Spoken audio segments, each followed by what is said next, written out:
Cinema. Welcome back to War with Cinema. I'm your host, Greg, your local metalhead, and with me is... Par the Collector. What's up, everybody? And I gave you Jackie Brown for lesser-known movies by popular directors, Quentin Tarantino. Jackie Brown. I gotta lie, man. This used to be my least favorite Tarantino movie. I know. I remember you saying that. I was super surprised. And I don't know if it's because it's just not... I don't know, like, it's just not... Up to that point, all the movies of his I'd seen... It didn't really fit in it with me. Right. I think that's kind of why I liked it. It was a little standoutish from his catalog. It had a little bit of the same things you like and come to, love about a Tarantino movie. Obviously it has great dialogue and there was a little bit of gangster shit sprinkled in here and there. Mm-hmm. And great actors. Once again, another fucking ensemble that's just like, who else but Tarantino could pull that off? Music. Oh my God. I was just about to say, this has to be like one of the most underrated soundtracks of a motion picture I've ever heard in my life. Dude. Right. I could listen to the soundtrack of this movie from start to fucking finish. It's so cool. You started off with Bobby Womack, Cross 110th Street, which, by the way, second best usage of this song in a movie ever. Yeah. And the only reason it's number 2 is because it fits in perfectly in American Gangster when he's showing all the crack and all the all the blue magic getting pulled off the corner, and Frank Lucas gets in the getup and he drives through in his car just to see how his money's doing, and they're fucking, you know what I mean? That song just it fits so perfect. It's just showing the transactions, the money, him and the mob, dude, like just fits that movie. But this second best ever, dude. Not only is it great for the opening credits, but as she's mouthing it at the end, fucking fantastic, bro. So on your second watching, or not second watch, I'm sure you've seen this a few times. Yes, this is probably on your latest watching, rather. What do you rate this movie? I give it a strong 8-9. 8-9. It's like I said, it's not my least favorite Tarantino anymore. It's definitely raised up the charts, and I really enjoyed it this last time for some reason. I don't know if it's because I was drinking a little bit or what, but I put it on last night and I just had fun with it. Yeah, and it's definitely just a laid back. It's just a cool movie.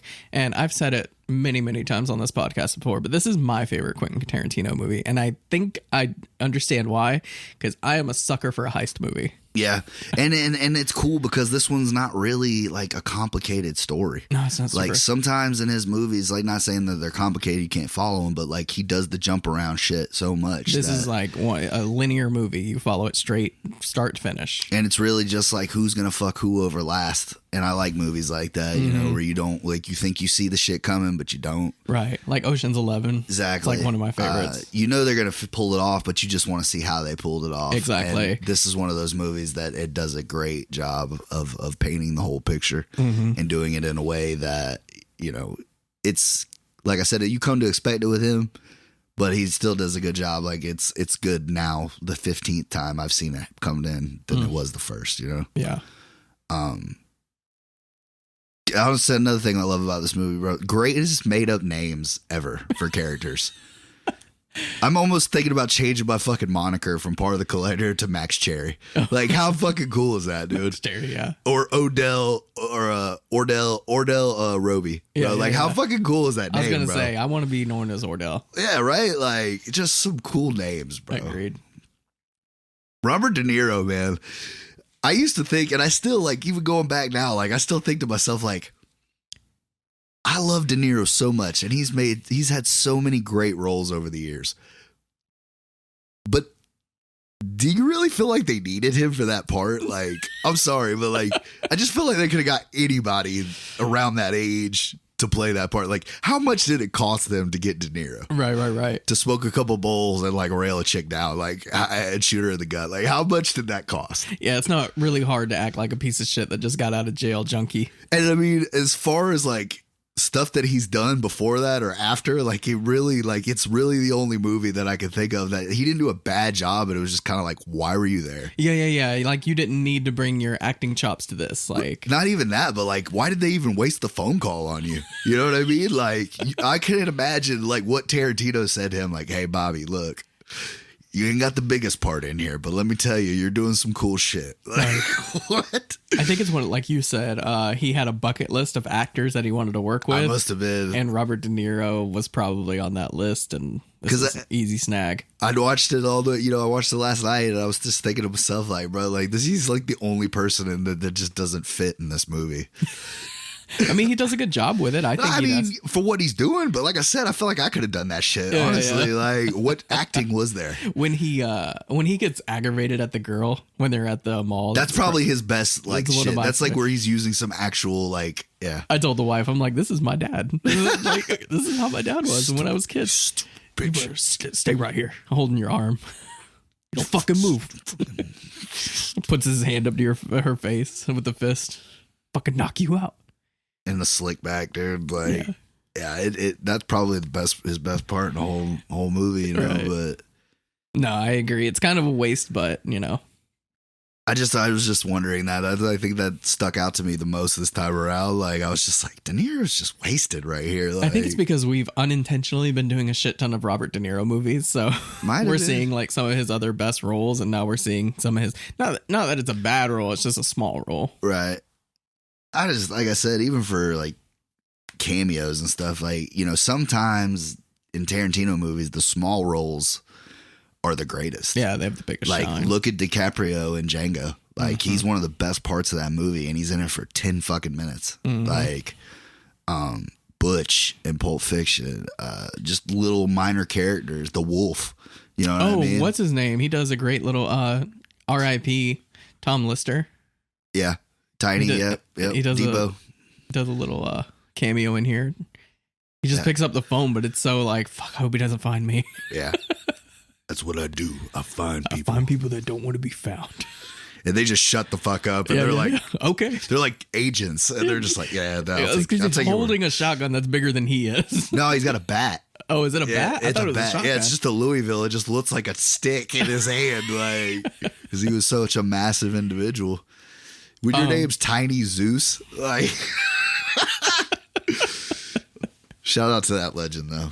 Speaking of actors, Samuel L. Jackson kills it in this movie. I was just about to say that too, bro. This is probably like definitely my top 3 favorite characters he's played, man. What's your other 2?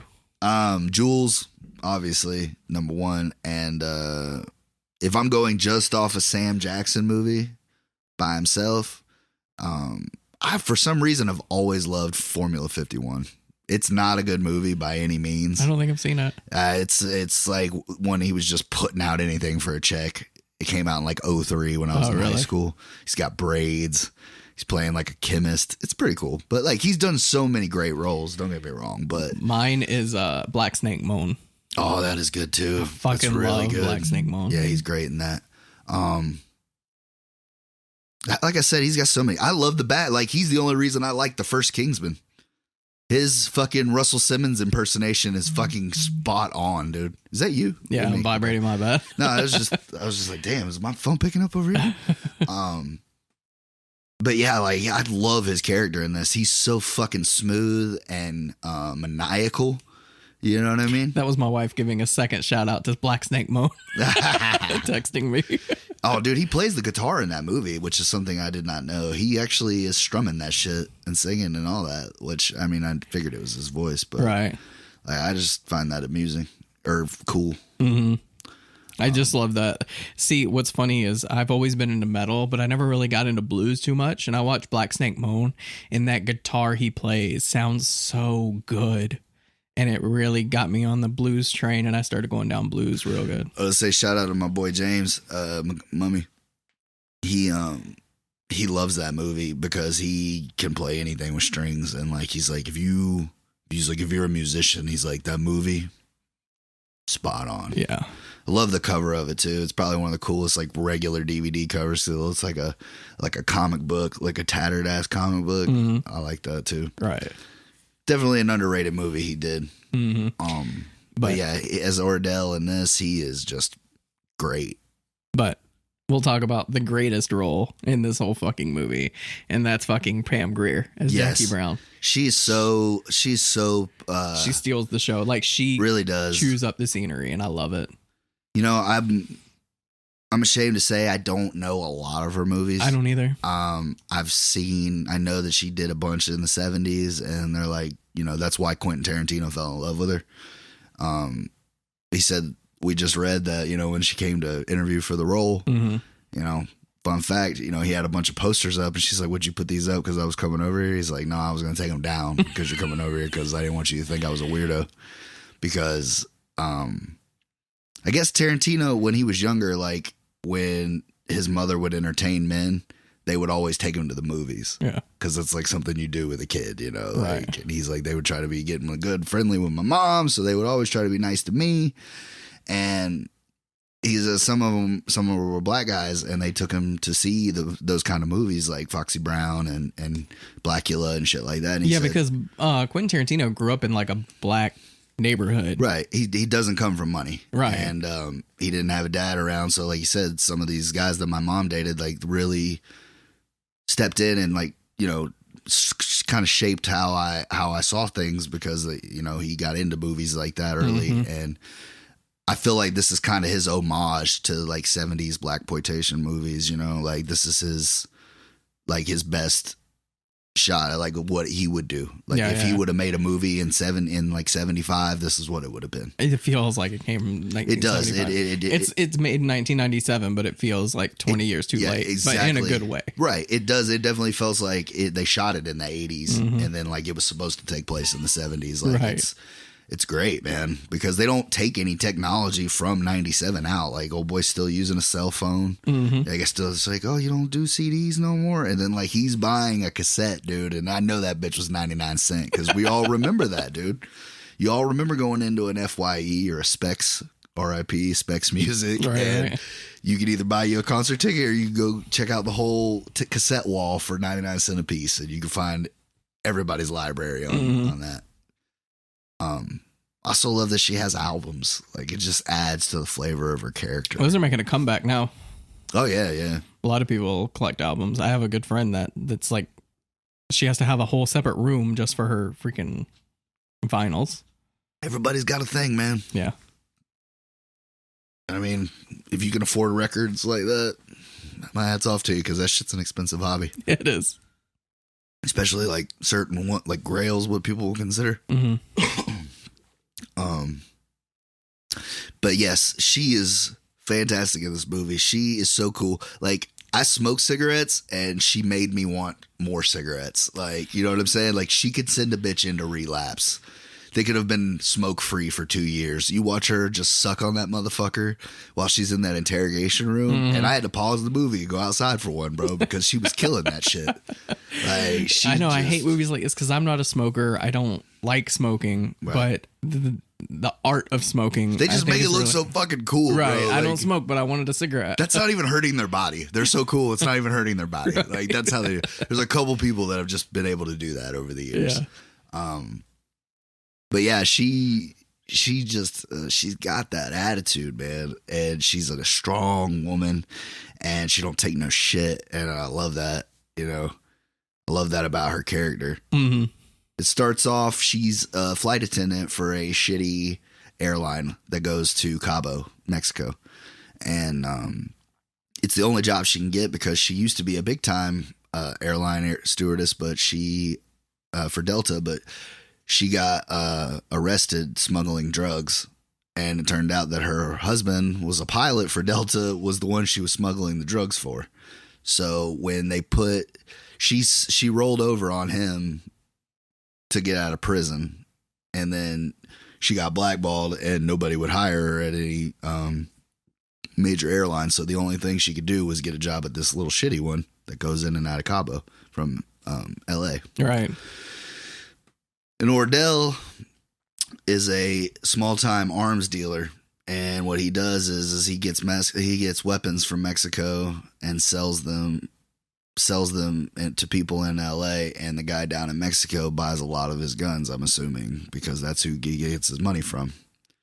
He's got a bank account down in Mexico with $500,000 in it, and that's where Jackie comes into, because she gets him his money. Yeah. She brings it because they don't check, which is, I can't imagine this is still a fucking thing, dude. Like, because you look at movies like Blow and this and stuff. Like, you got to imagine, like, before they weren't checking their bags and shit if you worked for the airline, but like, I imagine they got to now, like, because of shit like this. I'm sure of it, but my whole thing is she's bringing in the money. How is he getting the guns? I think he was getting the guns in America and sending them to Mexico is how I'm guessing. Yeah. Because this guy had a boat, so he made it seem like he would get on the boat and they would meet and stuff like that. Like, right. It just, you don't ever see the Mr. Walker character, but like Mr. Walker is pretty much who Ordell works for. Yeah. All his guns and pretty much what he's getting, all of his stuff is coming from this guy. Yeah, because I know that she's bringing in the money, but I'm just like, how is he getting the guns? And why don't you do the exchange with the guns? I don't know. It's not important. I was just curious. Well, I mean, it kind of leads you to believe that he's very good at what he does, because they still, through this whole movie, like, if they didn't have her to try to hang over his head, like, they didn't really have shit, because he was good at his job, you know? He never got caught with any guns. He never got caught with money. He never got caught killing anybody. And, so I'm guessing that they knew it, because that was the first thing they said was, we don't give a shit about you. What's funny is he's dating this like little white girl that he like stays at her place as like a little hideout kind of thing. Well, he pays for it. Yeah. But she, throughout the movie, she's like, he's such a dumbass. He's such a fuck up. And I'm like, and I hate people like that, because it's like, what are you doing with your life?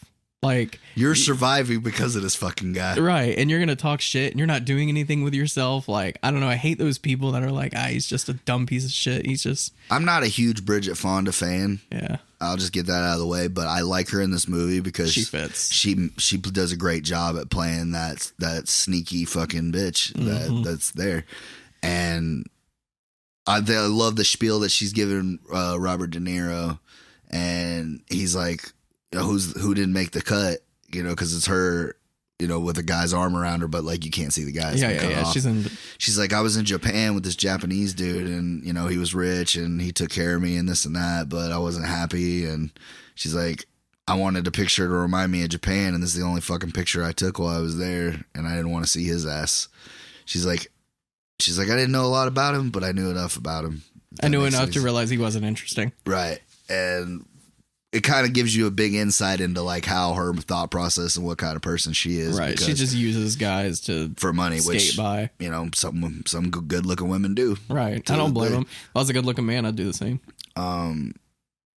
See, but I feel like it's different though, man. Like, men, I'm not saying men won't take gifts and shit like that, but like, nah, you got to get with them fat, ugly, rich women. Oh my God. Men just want pussy. Like, you know what I mean? Like, I bought you a car. That's cool. I just wanted to fuck you, but like, I take the car. Don't get me wrong, but like, I don't know. I just feel like women have a better business sense with it. Like, they're just like, yeah, you can hit it, but need A, B, and C taken care of before you get in there. You'll be surprised. I had one store manager. Her husband was like a stay-at-home guy, and he was like the handyman. Like, he just took care of shit around the house. He didn't have to work. She made all the money. Oh, that's fantastic. Yeah. I call that being a kept man. Trying to get there. But yeah, it's just a thing that she said in this movie that kind of like rubbed me the wrong way, because the more the internet is prolific, the more you see this, like people talking shit about, I mean, we do it. We talk about people's fucking movies, right. But just like talking shit about people when you haven't done anything with your life. I don't know. I will say this. I mean, to a certain point, like we might say some things about somebody's movies that they may not agree with or like. Well, because it takes a lot of hard work to make a movie, so right. It feels shitty to shit on movies, but at the same time, it's all taste. But I feel like we are it's respectful enough about it. You know what I mean? I don't Sometimes feel like I'm not. I'm disrespectful as fuck. I mean, we may, but like, it's still not even that bad compared to some other stuff. Like, Maybe. We're not tearing it down for no reason. Like, I feel like we always give a good follow through with why we don't fuck with it. Yeah. Like, and we're just like, fuck that guy. And then that's all that's said about it. But we try to anyway. Right. Guess who pops up in this fucking movie that I forgot was in here? Fucking Chris Tucker. I forgot he was in here. This is probably like one of the best like small cameos in any movie. Like, he just brings that Chris Tucker energy. What happened to Chris Tucker? He made too much fucking money, bro. Yeah. That's what the problem was. Because I loved him in Friday. I loved him in this. Rush Hour, bro. What was it? Fifth Element. Oh, he's great little cameo. Great in Fifth Element. Like, come here, my man. He's fucking gold.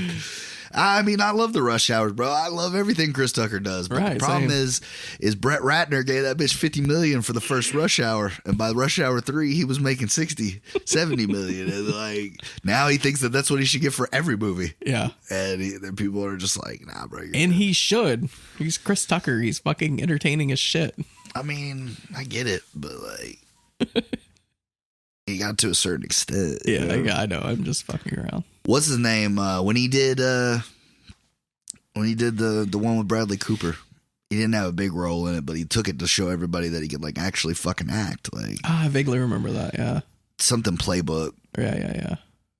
It's about Eagles fans, so I fucking hate it. I remember people telling me like he was like trying to be like a serious actor in that one. And I mean, he did a good job. I mean, he's one of the bright spots of that movie. Like I said, I'm not a big fan of the movie, but it is well acted. Bradley Cooper and Jennifer Lawrence do a great job. Oh, Silver Linings Playbook. Silver Linings Playbook. There it is. I knew it, but that's a fun movie. It's a good movie. You take these two socially awkward people that like are trying to date and he's making a romance out of it. He's like fucked because like, you know, his wife did him super fucking dirty, and then like, you know, he's got rage issues and all that, which most Eagles fans do. Yeah, but she's got her shortcomings too. Oh yeah. And that's the thing. That's the thing about the movie is like, I actually got one movie. We'll talk about it later. That's kind of the same way. You take these people that are like socially awkward and you kind of make a relationship and see how it progresses. I don't know. It's super interesting. Like some Benny and June shit. Yeah. Exactly. But I don't know where I was going with that. Oh, you were talking about Chris Tucker. Oh yeah, but yeah, I mean, I think it's just one of those things that like he got paid, and then somebody told him that that's what he's worth, and then he just never backed off of it. You know. Yeah. But Jackie Brown, what is this movie about? I was breaking into it. Oh, yeah. You were talking about being a stewardess. She's bringing money back and forth. So the movie starts off with her getting picked up by, I forget the guy that plays the other agent, but him and Michael Keaton. Great little Michael Keaton role. So young. Dude, killing it, bro. Like, you know, this isn't that far after Batman, bro. Yeah, like, right. He's still all right, you know? Mm-hmm. Ray Nicolette, man. Like I said, everybody's name is cool as shit in this movie, bro. Like, even the fucking feds have cool names in this movie. I'm telling you, bro, I might be Par Cherry from now on. Par Cherry. I'm telling you, bro. I love his character, too, bro. Bail bondsman, you know, trying to do the right thing, but fucking loves her, man. Yeah, you can tell he, like, falls in love with her, love at first sight kind of thing. Just as she's walking out of jail, man. Yeah. You know, like, but like I said, as going back to the soundtrack, when it shows her walking into jail, like how better, like you can't even match a better song for that woman going in there. Right. Her attitude, her demeanor, everything just matches with that shit. Yeah. Great fucking Sid Haig cameo in the court. And we read about that too before, that they were old friends from the, you know, they'd done movies in the 70s, and they said that when it showed him, she didn't know that he was playing the judge. So when it cut from her, she was laughing. And you could tell when he's like delivering a line, like he almost, like he smirks like he's about to let it go, and then it cuts back to her. But it's just like a fun little fact that I did not know, that they were such good friends. Right. But yeah, the cops try to set her bail at $25,000 because they know she'll never be able to come up with that. Well, judge finds that a little unfair, so he makes it 10. Well, Ordell got 10, so he gets. Yeah, he has the 10 from. Because he blows Chris Tucker away. Which, let me tell you, like, that right there is some of the most evil shit you'll ever see in this world, bro. Like, he knew he was going to kill that motherfucker, right? He had 4 different times he could have killed him. Could have killed him when he walked up to the room. Could have killed him when he came out of jail. Could have killed him when he took him downstairs. Could have shot him, threw him in the trunk right then. This motherfucker took the time to make this dude feel like a piece of shit and feel guilty because he just got out of jail for $10,000 and played in on that shit to where he made this dude get in a fucking trunk, bro. Like, I don't care how much somebody's done for you, bro. Are you ever going to get into a fucking trunk of a car willingly? Probably not. Exactly. Especially after that, no. Especially when you know you owe this dude money. Like, obviously he ain't worried about the money, dude. Yeah. But that's what I was thinking. It's such a good setup for his character because you know what he's capable of now. So when Jackie Brown comes into the picture, you're like, oh, he's gonna fuck her up just like he fucked Chris Tucker's character. He slams that fucking trunk on him. Ponytail wearing motherfucker. Just even that scene, bro. Like when he puts the gloves on, puts the tape in, bro. Yeah, starts some OJ shit. Dude, he's taking his sweet fucking time, bro. And then literally drives around the block. That's what I was going to say. Is he drives on the other side of the fence and does it. He does it just to drive over the fucking humps and shit. Just to do a motherfucker a favor. Bam, bam. I mean, he said we just going to Koreatown and ain't that far. But I mean, bet you knew it wasn't a block away. Yeah. Like, he should have known. And then you put me in the trunk with a shotgun that don't have no bullets. Because you know it didn't have no bullets. Right. Hey, just too many sketchy things. I'd be like, you know what, bro? If you're gonna kill me, just kill me. Yeah. Don't disrespect me before you kill me. Don't make me seem like a dumbass and kill me. Like, at least give me that much, bro. But the reason they find out about Jackie Brown is because Chris Tucker's character told. Yeah, because he can't do 10 years, and Sam Jackson knew that. Yeah. So takes care of him. Well, he didn't really give a shit about leaving that, so he left the body in the trunk of that car. And then, of course, when the cops get Jackie, they say, hey, you know, you ever heard of Beaumont Livingston? She's like, nope. He's like, well, he's heard of you. He's like, how do you think we found you? Da-da-da. So she gets out of jail because Ordell bails her out, and that's where we are introduced to Max Cherry, coldest bail bondsman in L.A. Picks her up, takes her to a little dive bar so she can get some cigs and a drink. And she's like, do you have any cigarettes or whatever? And she opens up his glove box, and, like, you know, he's a bail bondsman, so he keeps a gun. And it doesn't really cut back to it, but she takes the gun because she knows Ordell's coming to see her. So he loads up the gun, puts the gloves on, so you think he's about to do the sequel. You know, he's about to get her too, you know. Well, she's a little smarter than Chris. And she's a little smarter than old Beaumont. Right. She's got her shit with her. And she's like, it's a really cool scene because he keeps turning down the fucking lights. And she keeps turning them back up, like, every room she goes to because, like, she knows what he's about to try. Yeah. And he's like, is that what I think it is? She's like, well, it's a really cool scene is because it has a double-sided, you know, it shows the bail bondsman on one side and then those two talking on the other side. And then he goes to reach for his gun. As he does, she clicks the gun. No, he's strangling. He's getting ready to strangle her. No, I know, but it, Max Cherry. Oh, right. He looks in the glove box. And it's not there, and she clicks it to let you know, like, she took his gun. Yeah. It was a really cool shot. And he's like, is that what I think it is? She's like, what do you fucking think it is? The gun pointed at my dick. Then you're fucking right. Get your motherfucking hands out from around my throat. Girl, I'm just playing. She throws his ass up against the fucking window. Right. If I gotta tell you again, I'm gonna fucking kill you. Like, she ain't playing with his ass. He's like, girl, I was just bullshitting. She's like, well, I ain't fucking bullshitting. It's a very cool scene because it lets you know that she's a tough lady. Yeah. She ain't taking no shit. And I love that she sits him down. Is like, look, this is what we're going to do. And then lays this plan out. Like, I don't know. It's a really cool scene. I'm going to be honest, man. This, especially this last watch, if Ordell would have been smart, really smart, and thought about it, you know, because, like, as far as a villain's concerned, he was pretty smooth. You know what I'm saying? Yeah. He'd been avoiding the law and all that. If he would have just kept it straight with her, he would have been all right. Right.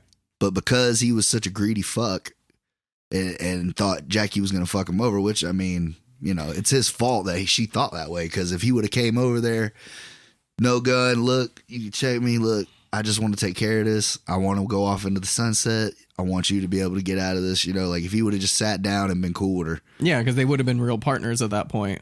And then I think that she wouldn't have done what she did, but she knew that he was going to fuck her over. Like she just knew it. She felt it because that's what he does. I'm not known as a fucking snitch like that dude Beaumont was, but she knows he's going to know that I gave my husband up. So what fucking chance does he have? So it's pretty much she outthought him. That's how I got it. Right. She really did outthink him. So after that, she goes back to the cops And she's kind of let Max in on it, but doesn't. Well, of course, Max realizes that she's got his gun. So after she goes and talks to the feds, she comes back to her house, and that's where Max shows up. And he's like, hey, if you need to borrow the gun or whatever, like, you know, you can hold on to it for a while. She's like, nah, I got a gun. He's like, you got up this morning and went and got a gun? She was like, huh? Like, I love that scene because you can't see her, but you can tell she's like dodging the shit out of these questions. It's really good. And then that's when you get the little thing about her record collection, and, you know, you get a little bit more into her character, and yeah, you get to know these two a little bit more. Right. Because she plays Delphonics. Delphonics. And then later that's what he goes and gets at the store. I didn't know you liked the Delphonics, motherfucker. Yeah. They're pretty good. I love that shit. The look that Sam Jackson, what motherfucker white boy gonna tell me about the Delphonics? Fuck you, bro. Like, it's fucking gold. Like I said, he is probably top 3 characters for me, man. I love Sam Jackson in this movie. The way he delivers some of the lines.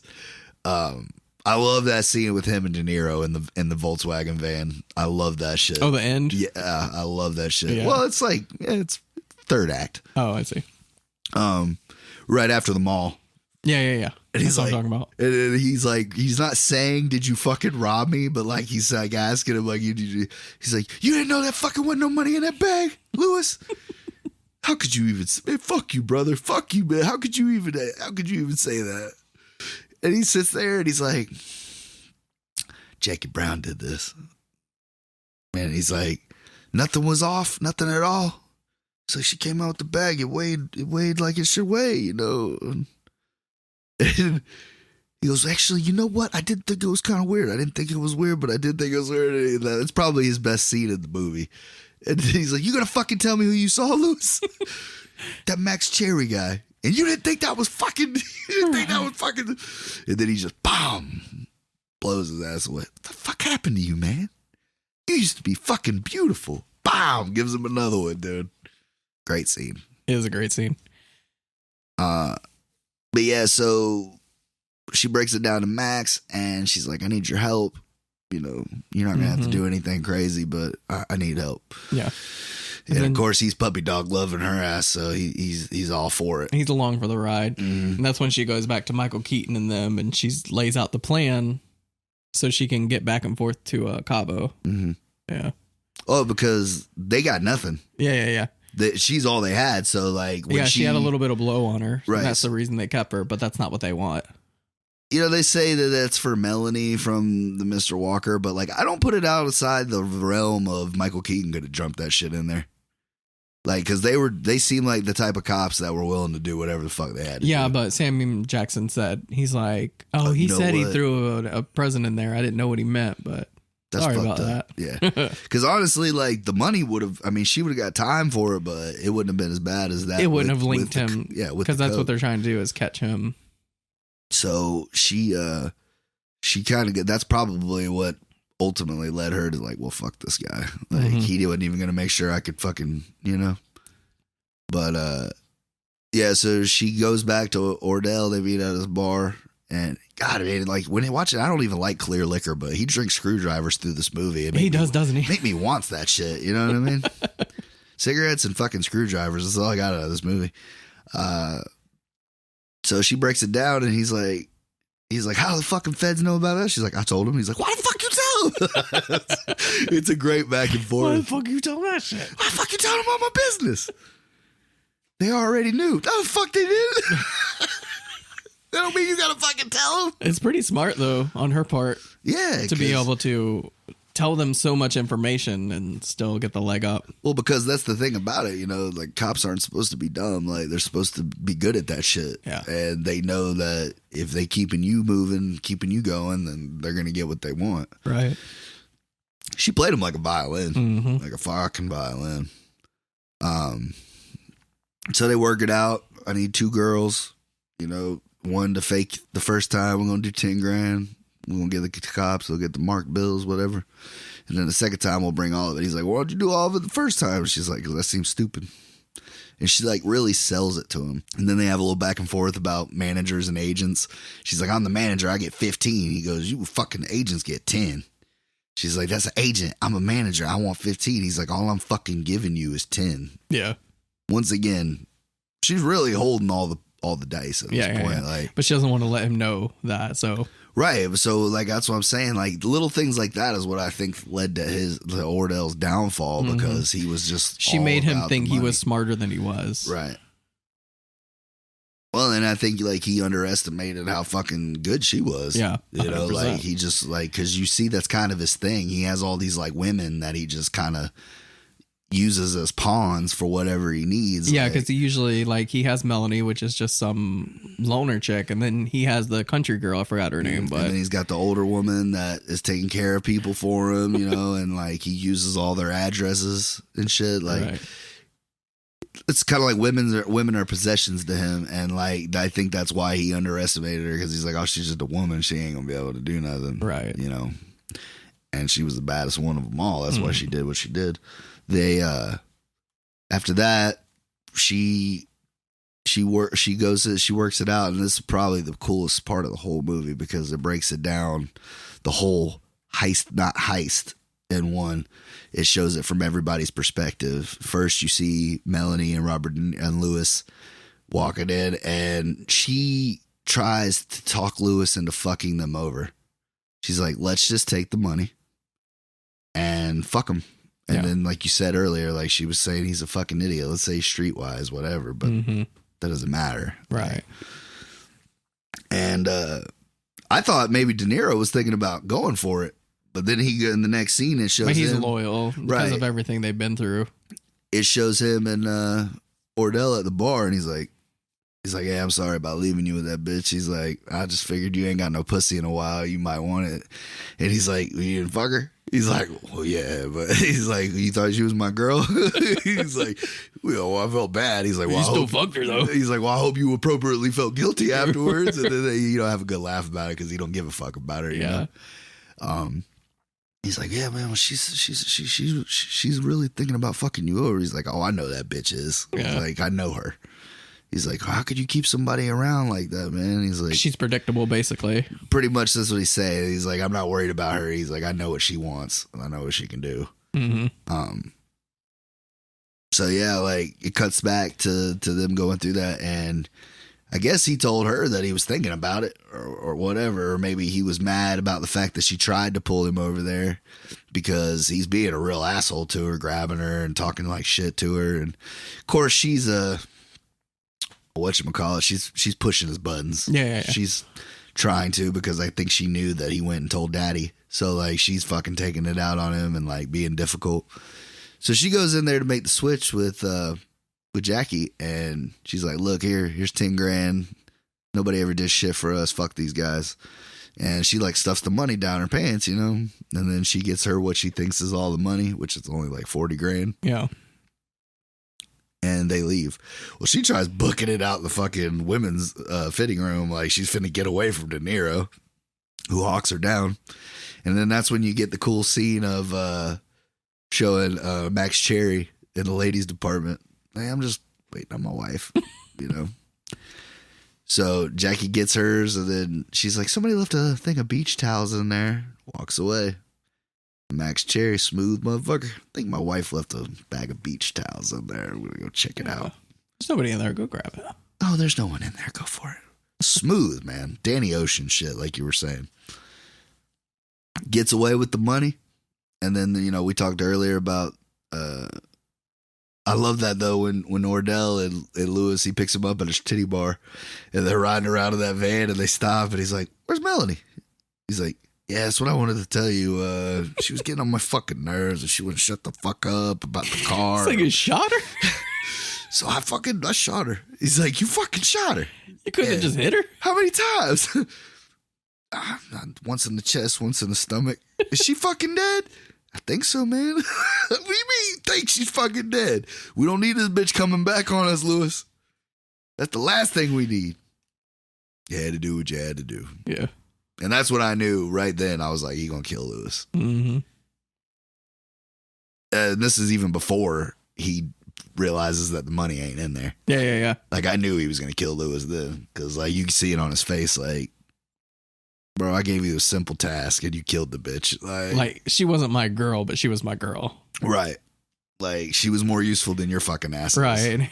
And then they have that whole spiel, you know, about how it felt right. And he sees Max Cherry and Ordell's like, finna settle up right now. We're gonna take care of this shit. Very cool scene. Very cool song playing. He's just smoking in the fucking dark like a villain.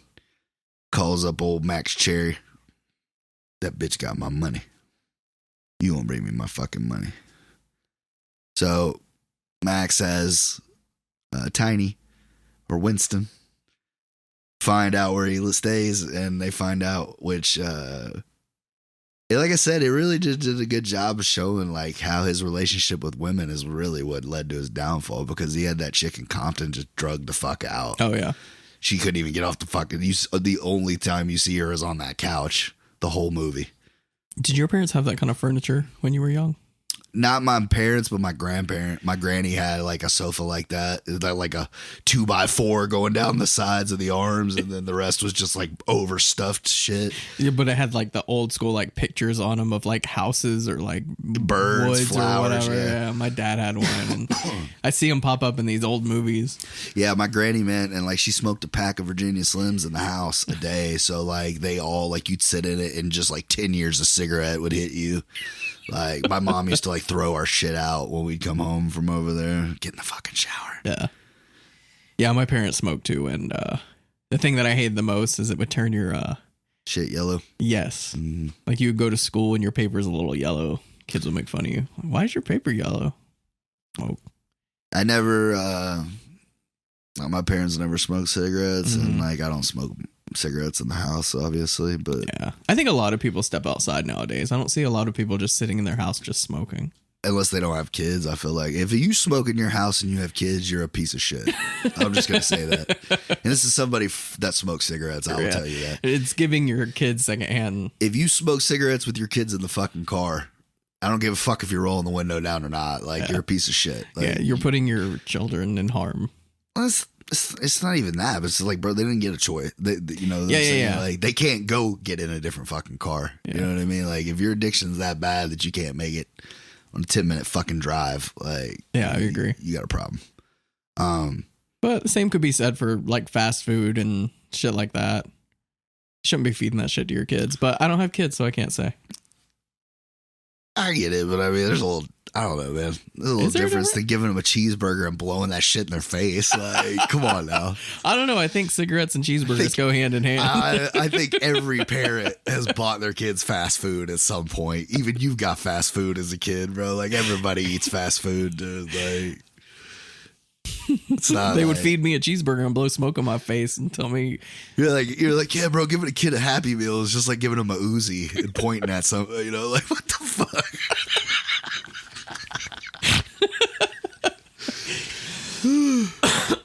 They had to let you map out our kids' fucking school lunch plans at school. If you don't give these kids something healthy, they're gonna shoot this fucking school up. Well, they won't eat, so but yeah. Celery or nothing. It's just salad bar. That's all you get. Diet milk. Water milk. Yeah, water milk. So Max goes over, and this is pretty much where it's a make or break time, because Max is not dumb. Max is very smart. And he knows what time it is. Like, well, I'm just saying, as far as like, he knew what he had to do to make sure that he didn't try to kill him before it was time. You know what I'm saying? Like, he brought the 10 grand to him, but didn't bring all the money. Mm-hmm. He's like, why the fuck did you bring my money here? And he's like, because she's scared, man. You scared the shit out of her, you know? He's playing into his ego. And he's like, where's the fucking money at? He's like, it's in my office. He's like, well, just have that bitch open the safe. He's like, she doesn't know the company. He's like, call her and give it to her, and then have her bring my fucking money here. He's like, she's not going to do that, man. She's too scared. He's like, well, then we're going to go get my fucking money together. Right. And that's pretty much what he wanted. Mm-hmm.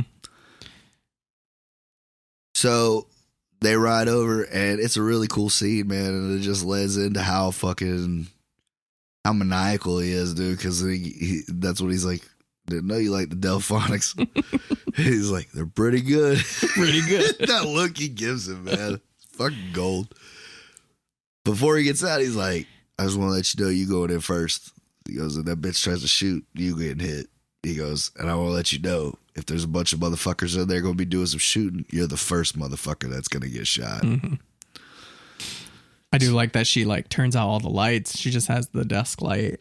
Just like he did. Just like he did to her. All right. I love that when she keeps practicing grabbing the gun out of the desk. Like, I just thought that was kind of cool. Yeah. You know? She's just like... It's a show... She's got how inexperienced she is. Like, she talks a big game. She's smooth. She's smart. But when it comes, like, down to it, she's not that kind of person. Well, she's not a killer. Yeah, that's what I'm saying. Know? But it was just cool because she just got all the attitude. Mm-hmm. Just fucking... And then she don't even believe it. She's like, oh, fuck. Puts it back, tries it again. You know, it's just a cool little shot. So they go in, and Ordell's like, what you doing in here with all the lights off, girl? She's like, I forgot what she says to her. I know that's what he's got a gun. And old Michael Keaton pulls out like Batman out of the shadows, and drops his ass. Dum dum, 2 to the chest, dude. And they cut the lights on, and of course the cops are there and everything else. And she's like, he's here to kill me. You know, they'll mention shit about the money. Well, that's what I thought was cool. They only told them that it was only $50,000 that he was bringing in. Yeah. It was $500,000. Yeah, because they changed the amount. So between the $40,000 that they find in the bag and then the $10,000 they find on Melanie, so they won't be looking for it. They ain't got no money to look for. Yeah. All their money's back. Mm-hmm. It's really fucking smart. Yeah, it was pretty smart. It's a smart script. I mean, it's based off of a book, but you know, it's really well thought out. And she has that great line to Michael Keaton because after the heist goes, you know, they bring her in and they think she did what she did. But that's the thing is they can't pin her on anything. They can't prove it. Yeah, they can't prove anything. Because at the end of the day, it looks like she tried to help them bring him down. Mm-hmm. So they got their man. She gets to walk free. She gets all her money. But it's cool. It's kind of, he was saying it to be a dick, to like, you know, break her, to like come clean. But he says, I hope we find him before he finds you. Yeah. And she goes, Ray, you know how you said you wish you find him before he finds me? Thanks. Well, I'm glad you did. Thank you. Yeah. And she's just like, you know, she got away with it. Yep. And I think the reason why I didn't give this movie a 9 or better is because I get the ending, it fits, but it doesn't fit to How me. so? I think Smack should have rode off with her. Yeah. What did he have? He could have left that shit to Winston. I think he knows. That's what I was going to talk to you about. Like, why did he hang back? Because I think she's too much woman for him. And I think that, and I mean, it is too. And I guess I got that because she's like, are you scared of me? And he's like, a little bit. But like, you could tell that it was killing him because he wanted with everything in him to go. Right. But he wanted to go on that adventure. Mm-hmm. But like you said, he doesn't trust her. Mm-hmm. So he doesn't want to be the next motherfucker that she gets. So, but yeah, like, I don't know, man. I guess an alternate ending, I would have liked to have seen him get in the car with her. Maybe, but you know, but she's a strong, independent black woman, so she got on that plane by herself. Yep. Boy, she was going to Madrid and Barcelona. Yeah.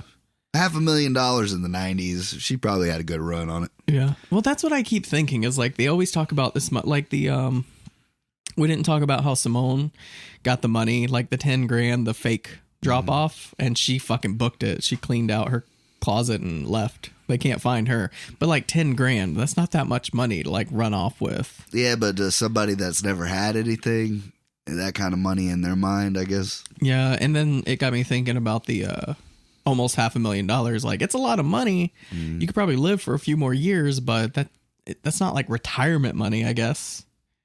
I mean, she's 44.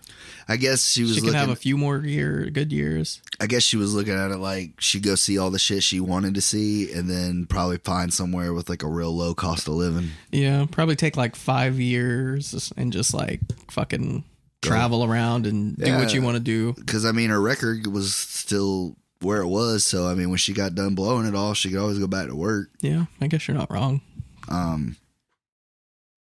But yeah, like there's places all over the world, bro. Like you could live like a fucking sultan, with like, you know, enough money. This is true.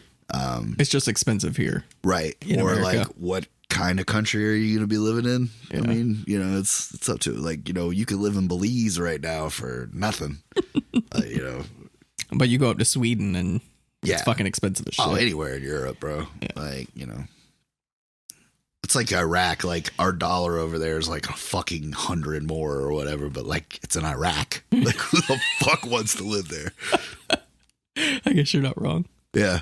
It's like a war-torn country. Yeah, sure. Fuck, why not? You know, like, you have to get your own armed brigade to like go to the store or whatever. Right. It would be cool to like travel like a warlord, but it would suck like having to live that life. Like, you always got to be looking over your shoulder. right. Like, I can't roll this window down. Why? Because they're only bulletproof when it's up. So, and why is there 3 identical ones? So they don't know which one I'm in.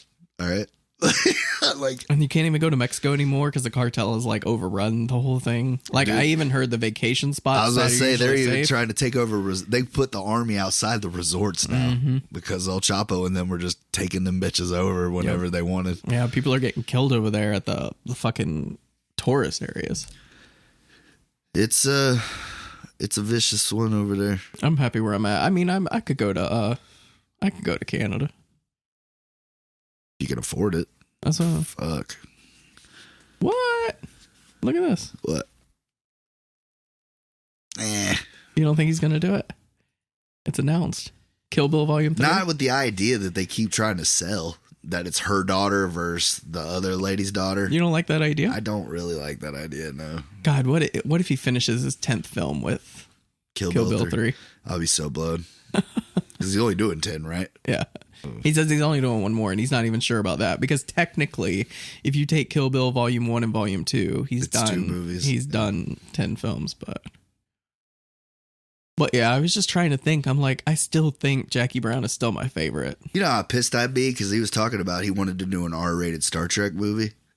I don't want to see that. I mean, I'm not saying it wouldn't be cool. I mean, it's Quentin Tarantino. If a would be fuck cool. around movie, like, yeah, but if you're going to count that bitch as like part of the legacy and you're going to hang it up, like, then no, I don't want it. Yeah, right. Like, if you're just like, hey, I don't have anything to do for 8 months, like, let's make a fucking cool ass, like, crazy R-rated Star Trek movie with the old, because he was going to use the next generation characters. He's going to have Picard and all of them. Like, you show me Worf ripping a motherfucker's head off, I'll go watch it. You know what I mean? Yeah. No, I'm not saying it wouldn't be good, but like you said, I don't want it to be his that to 10th be your film. last one. Yeah. Mm-hmm. A lot of people give him shit for Once Upon a Time, but I still like it a lot. In Mexico? No, Once Upon a Time in Hollywood. It's like Yeah. It's good. It's just like, it's one of those things, bro. Like, I think that's probably one of the only times he had that big ensemble cast that, like, it wasn't a bad movie, but it could have been better. I don't know. I have only watched it twice, so maybe I go in a couple more. There's still some great shit in it. Like, I love that Bruce Lee versus Brad Pitt thing, even though it would never fucking happen. Bruce Lee would have fucked him up, man. I don't know about that. Bruce Lee was that dude, bro. He was a showman. 0% body fat, bro. Like, He could kick my ass. So he I can can't. kick anybody's ass. Like, fucking Chuck Norris didn't even want that smoke, bro. Did we get it out of our system? Did we stop? Can we stop talking about Quentin Tarantino now? I don't know, man. What do we got left? I mean, Pulp Fiction. I don't know. There's always a possibility. We Kill Bills. I've always wondered, how do you feel about Death Proof, though? I love it. Like, I think that or Hateful Eight are probably my least favorite of this. I actually just watched Death Proof like in the last year because Right. I never really got around to watching it. I loved it. Yeah. I I thought love Kurt Russell, Yeah. but, like, I don't know. I do think the girls part goes on a little too long, but because it's a long setup, but the way he was able to, I don't know, artistically, I think it's a great fucking movie. Like that New Zealand chick, the one that does all the stunts and shit, like, she's an actual badass. Yeah. In real life. Like, she does that kind of shit. Now I want to see Planet Terror. I still haven't seen that one though. See, Planet Terror, I thought was way better out of the two. Oh, really? Because, like, Rodriguez just did Rodriguez, man. He blood, gore, all that shit. It was a different way of telling a zombie movie without the exact same fucking thing. Yeah. I need to check that out. I still haven't seen it for whatever reason. I think I got both of them, like, in the thing, but I'm not sure. I can't buy that. It's like so expensive now.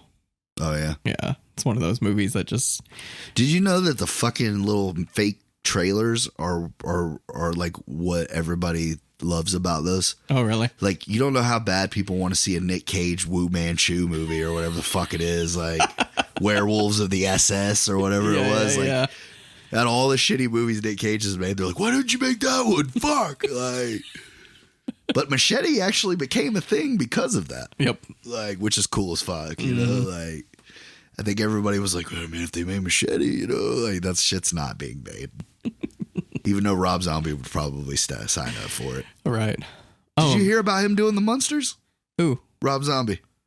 No. They're making a Munsters movie. He's directing I don't care about Rob Zombie, though, so. But I was just saying, like, will you go see it? Like, did you ever like the Munsters? I like the Munsters. I don't like Rob Zombie, so he's probably going to butcher it like he did Halloween. I've seen some of the photos from, like, the set and stuff. It's going to look all right anyways. Yeah. You know, he actually owns the fucking car. Yeah. He owns a bunch of weird shit. Well, I mean, he's got money. That's what I'm saying. That's what he spends his money on. It's just weird, dumb shit from culture phenomenons. I heard he's got like one of the biggest like horror movie props, like whatever, like collections. Him and Guillermo del Toro have like fucking wings of their houses dedicated to that shit. I believe it. Yeah. Guillermo's, I think, is more like his shit. Like, you know, stuff that he's made. Yeah, like from Hellboy and Pans and all that. Like, probably from that movie Kronos that I bought. I'd watched it and it's a pretty interesting movie. You're not gonna like it. Well, Guillermo just seems like that type of guy that like everything he does is personal to him. Yeah. And like he's gonna be like, it's mine. I must have this. Yeah. You can't have this. Yeah. I feel like I would be that way if I started making things like, no, you can't have it. This is mine. I made this. I mean, like certain shit for sure. Like if we ever did a movie or something, like, fuck yeah, I'm gonna keep this. Like, you know. I think that's like the biggest bullshit. Like when Ben Affleck stopped being Batman, he was like, hey, do you think I could like get one of these suits? You know, I'm like, we can't just give it to you, bro. And he's like, well, of course I'll pay for it. They're like, $1 million. Fuck you. So yeah, like I don't know, like, but you know, yeah, if I was in a movie like that, I had any kind of like actual prop, yeah, I'm gonna keep that shit. If I was like making it, if they let you, yeah. Where'd it go? I don't know. I left it in the trailer and it was gone. Someone broke into my trailer. Fucking fans, man. I got a couple of movies in the mail. What you got? I know you see them on Instagram. Do you ever see them? Some of them I do. Yeah. Some of them I do. So I bought this one just because I've tried watching it a couple of times and I kept getting interrupted and not finishing it. So I figured if I bought a physical copy, I would sit down and watch it. So I did. And it's Punch Drunk Love. Criterion. You're going to hate yourself for that. I just watched it and I loved it. That's what I was talking about is two like socially awkward people. That's like getting the together. Worst fucking Adam Sandler movie. Oh, it's great. I'm sorry. Jack and Jill is the worst. Yeah. But that's like close second for me. No. I hated that movie. I like this movie. I hated it so much. I like it a lot. The only thing I like about that movie is when he just starts beating the fucking shit out of those people. Like, it's so satisfying. Like, R.I.P. Seymour Hoffman, great fucking actor. He's so good in it. He needed his fucking ass beat in that movie, and he didn't. He didn't beat his ass. He beat everybody's ass but his. And he needed it the worst. And like that's all I remember about that movie is like, why didn't you beat the fuck out of him? It's from Paul Thomas Anderson, and probably why I hate it. And one of his movies I just recently got, Inherent Vice. I think we might do it on the podcast because you know it's crazy. I already have that movie. Yeah, You were telling me you already have it. It's still sealed. We can watch it together. And then this one, I got it in the mail, and I could not stop laughing. Have you seen this? Yes. It's terrible. Is it terrible? It is terrible. It's one of those movies that like it almost made me stop being a Jason Statham fan. It's Guy Ritchie, you know that, right? That hurts my soul. I feel like I knew that though. I haven't seen it, but I figured I'll put it on the lesser known movies by popular directors. I usually want to do good movies, but I haven't seen this. So. It's been so long, but like it's such a mind fuck, dude. Is it? Yeah. Can you just look at the stickers? This has been sitting for like 10 years at least. It says Blu-ray disc, high definition, plays on Blu-ray players and PlayStation 3. Wow. Yeah, I don't even want to open it because it feels like such like a antique, like an art piece.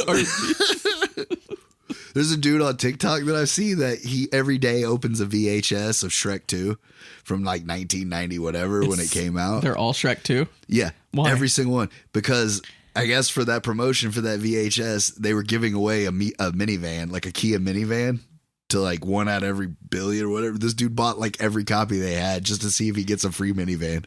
And I'm like, bro, that was 20 years ago. They're not still giving away that fucking minivan. But like, that's his whole shtick. Tune in tomorrow, see if I get the minivan. It's fucking gold. That's fucking It's brilliant. gold, dude. Like, I look, this dude's got like 100,000 followers. I'm like, bro, That's so fucking I'm funny. doing something wrong in life. Right. But yeah, We need a shtick like that where I open things and tune in tomorrow, see if we get it.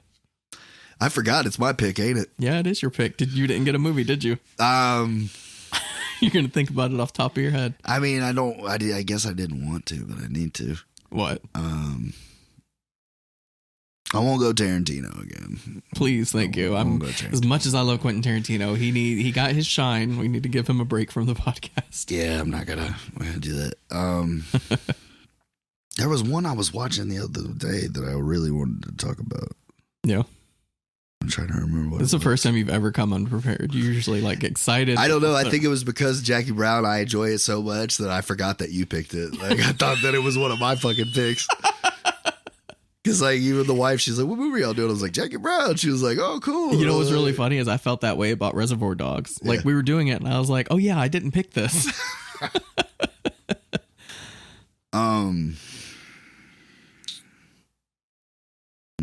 Maybe it could be a mystery, and then you could think about it and just let me know. All right, yeah, all right, folks. We're gonna find out together. We're gonna find out next week what we're gonna do. I'll text you tonight. Yeah, I want to go home. I'll look through and see what I got. Mystery pick. Mystery pick, folks. Yeah, but yeah, you never did say what you gave your. I gave my rating. What'd you give? I told it was my favorite. Oh yeah, your favorite. It's my Tarantino. favorite Quentin Tarantino movie, so that says a lot. Yeah, it's highly recommended. Yeah, if y'all haven't seen this one, this is definitely one of his hidden gems. Mm-hmm. Agreed. It needs to be talked about more because it's a great movie. He doesn't have the hugest filmography, but this one's it's special. Mm-hmm. And I even got a little bit of a different love for it now, watching it this past time than I did before. I always love when I do that. Like, I haven't seen that in a while. I feel differently now. Well, now I'm on a mission, bro. Like, I want to find this fucking soundtrack. Right. Like, I feel like that needs to be had. Like, I need the soundtrack in my life. Yeah, I found it out there in the. It's probably one of my favorite soundtracks to a movie. Like, up there with. Like, that's a bold statement. Yeah, I mean, because some movies have fantastic soundtracks. I have Kill Bill has a good soundtrack. A lot of his movies have good soundtracks. I even tried to find like a Quentin Tarantino playlist of songs that he's used in his movies. Oh, Reservoir Dogs. Dude, you know what's crazy is like we didn't even mention that last week. Stephen Wright had like was the guy on the radio the whole movie. Oh, right. We never even said that, like, which is insane. Yeah. Which, I mean, I get it. Like, some people, Stephen Wright ain't their cup of tea. You know, he's not like my favorite stand-up comedian or anything, but he has. I definitely will say that he has made his shtick of the just deadpan, like, monotone joke telling. Like, he's got to be the king of that shit. If you think of anybody that's been doing that longer than him, no, him and Mitch Hedberg. Like, we're both the GOAT at that. Though they're jokes. I don't know, man. I think Mitch was special just because he found a way to, like, he always found a way to goof it up, like, make it goofy at the end. You know what I'm saying? Like, Stephen Wright just felt like he did deliver it. Yeah, he delivered. I mean? His delivery was funny because it's such a silly thing to say, but he says it in such a serious voice. Like, the one that he's like, it was a bowl of soup. I threw it at the wall. I saw a guy.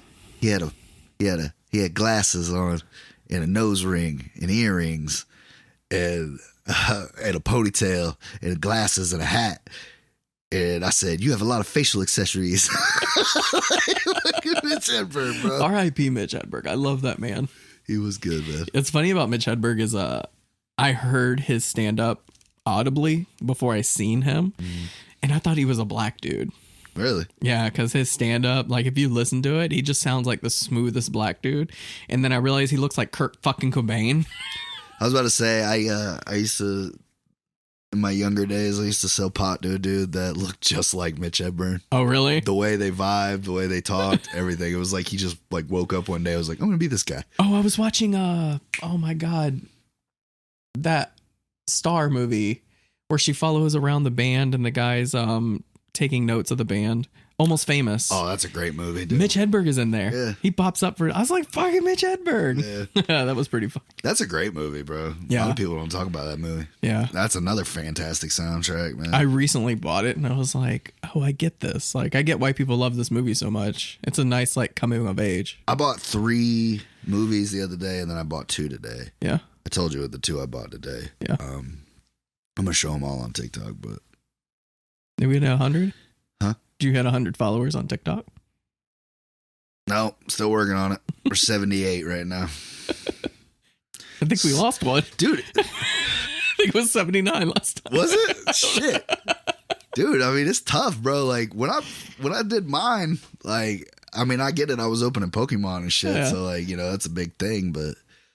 Yeah, that is really hard to like build this following up on the second page. Like, Sorry, I didn't mean to interrupt your movie thing, but no, I just like I grabbed 3 movies that I just don't see very often, and one of them was Bull Durham. I love that movie.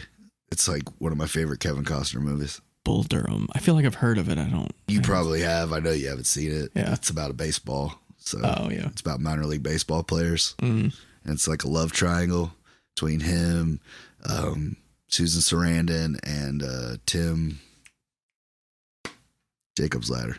Oh, yeah. Tim Roth. Tim Roth. No, not Tim Roth. Tim Roth is from Reservoir Dogs. Oh, right. Tim Fuck. Why can't Alan. No, stop. You're fucking making it worse. Shit. Tim Hortons. No, it's a hockey player. Wayne Gretzky.